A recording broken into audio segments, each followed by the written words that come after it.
Соняның қызықты оқиғалары.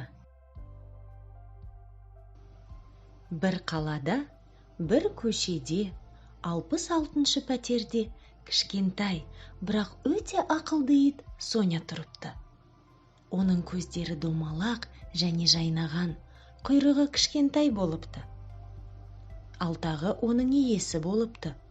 Оның аты жөні Иван Иванович. Күн сайын Иван Иванович жұмысқа кететін.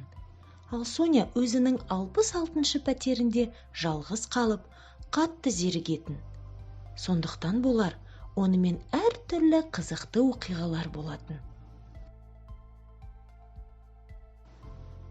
Мынау шалшықты кім істеді?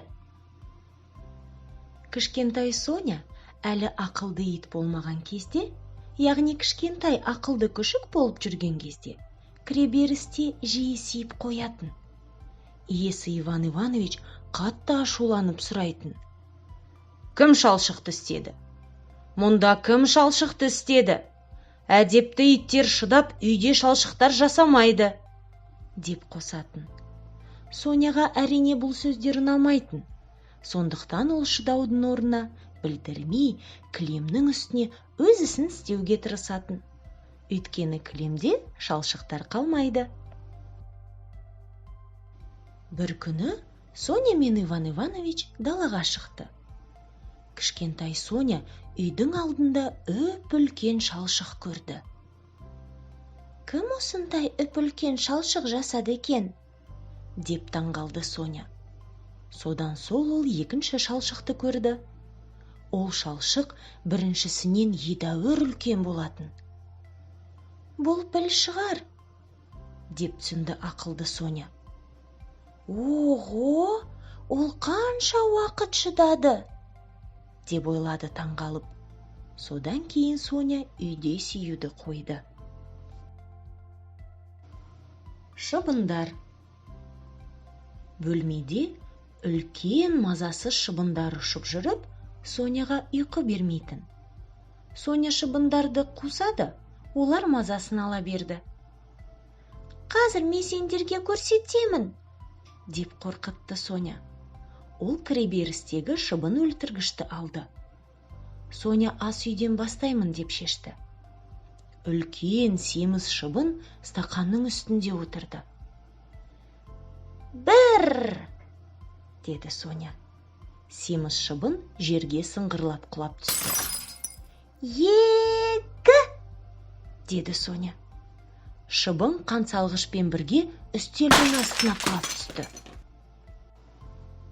Үшінші шыбын атаның портретінде отырған. Әрине, бұл Соняның атасы емес, Иван Ивановичтің атасы. Бірақ сонда да шыбынның бұл қылығы Соняға ұнаған жоқ. Үш, деді Соня. Сол кезде Иван Иванович жұмыстан келді. Бұл не? Сынған стақанды көріп таңғалды ол. Шыбын, деп жауап берді ит Соня. Ал мынау не? Деп қансалғышқа көрсетті. Ол да шыбын, деді Соня. Мынау да шыбын ба? Деп сұрады Иван Иванович жерге құлаған атасын көтеріп. Мен де кішкене, деп мойындады Соня.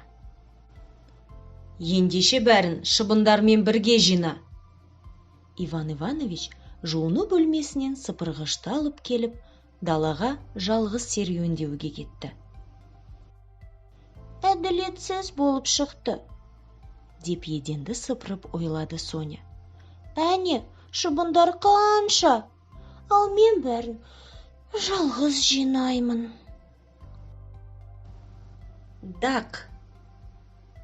Бір күні Соня құтыдан шие тосабын жеп отырып, ақ, таза дастарқанға бір рет тамызды. Ой-ой-ой, деп шошып кетті Соня. Өйткені Иван Иванович дақтарды жек көретін, және Соня жуылмаған аяқтарымен үстелге отырғанда, немесе оның ақшыл шалбарына секіргенде қатты ашуланатын. Енді не болады? Деп ойлады Соня, шие дағына қарап отырып. ол дақты жалап көрді. Бірақ дақ одан сайын үлкейіп кетті. Соня әрі қарай дақты жалай бастады. Бірақ Соня дақты неғұрлым көп жаласа, соғұрлым дақ өсе бастады. Жақын арада кішкентай дақтан ол үлкен тәрелке сияқты даққа айналды. Тағы кішкенеден кейін ол біртұтас даққа айналады, деп ойлады Соня. Сол кезде оның басына бір кемеңгер ой келді. Соня құтыдағы қалған тосапты төгіп жіберіп, оны дастарханға жаға бастады. Ешқандай шие дағы болмайды. Ешқандай дақсыз шиедей әдемі дастархан болады, деп ойлап, Соня тосапты барлық дастарханға жағып жалай берді. Барлық дастарханды жалап болған Соня өзінің жасаған жұмысына сүйсініп қарап отырған кезде қорқынышпен құтының астында қалып қойған дақты байқады. Шие дастарханындағы ақ дақ. Соня құтыға қараса, ішінде бір тамшы тосап жоқ екен. Әппақ, тап-таза дақты көрген Иван Иванович Соняға қатты ұрысты. Мә, мен дастархандағы көріксіз лас шие дағын қалдырғанымда не болар еді? Егер Иван Иванович маған осы таза дақ үшін ұрсатын болса,